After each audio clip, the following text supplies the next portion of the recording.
रत्नत्रय रत्नत्रय आप कहते रहते हो। रत्नत्रय जो है मुक्ति का कारण हो सकता है, लेकिन वह साक्षात कारण नहीं हो सकता। फिर क्या हो सकता है? साक्षात कारण तो परम तप होता है, परम तप होता है। उस तप कर ही वह अब कितने भी दूध को जमाओ, दही बनाओ, दही को और मथो, फिर उस मथने के उपरांत मथानी बाहर निकाल करके रख लो। अब रस्सी भी आप बाहर निकाल करके रख दो, और क्या क्या, और सब कुछ को छोड़ दो, और उसमें नवनीत को देखेंगे तो उसको अपने हाथ से नचा करके गोल रूप दे दो, और मटके को भी वहां से हटा दो जिसमें तक्र है, मठा है, जिसको लू लगी है दे दो। अब इसको हाथ में रखा अपने, अभी दिख रहा है। इसमें देखो आपका स्वरूप नहीं दिखेगा। कभी देखा आपने मक्खन में आपका रूप दिख जाए? हाँ, नहीं दिखता। सुनते तो हैं उसी में है, हाँ उसी में तो है, लेकिन जब तक अग्नि परीक्षा नहीं होगी।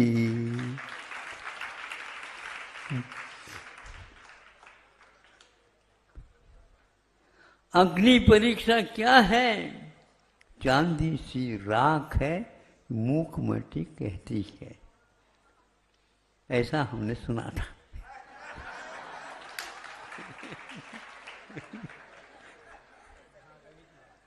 आप ही लोग तो सुनाते रहते हो, है? होगा होगा, लिखा होगा, लेकिन सुनने में तो इन्हीं लोगों के माध्यम से आता है। पक्का है। किंतु उसमें जब तक अग्नि का प्रवेश नहीं होगा तब तक उससे न ही सुगंधी फूटेगी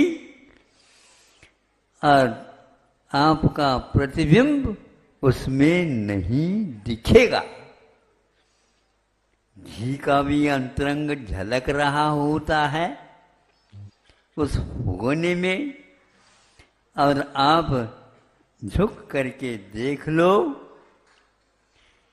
तो उसमें आपका भी बिंब दिखेगा। यह तप के बिना कभी संभव नहीं। इसीलिए विदेशों में मिल्क ऑयल तो होता है अथवा बटर तो होता है, लेकिन बटर बेस्ट नहीं होता है। क्या होता है? हाँ, वो सेकंड फॉल में आ जाता। हाँ, इसलिए उसको तपाए बिना हम उसमें से प्रतिबिंब नहीं देख सकते, उसकी सुगंधी नहीं फूट सकती और पुष्टि भी नहीं आती। और तो और न दूध में, न छाछ में, न दही में, न मट्ठे में, और न ही मक्खन में, किंतु केवल वह घी में ही उपलब्ध होता है। क्या होता है बताओ? अभी तो ये तो बात है, अब बहुत जल्दी भूल जाते हैं। हाँ, जिसको इन दिनों में आप ही लोग कह रहे हैं, इसलिए तो हमने सुन भी लिया और आपको सुना देते हैं। कह देते हैं कि यहाँ आज की आरती होगी तो उन्हीं को मिलेगी, तो आप आगे के लिए भर दो। ये हमारी कविता है।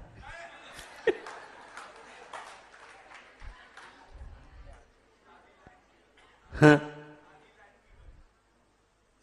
यह दीपक जब बनेगा वो तो अपने आप में अद्भुत है।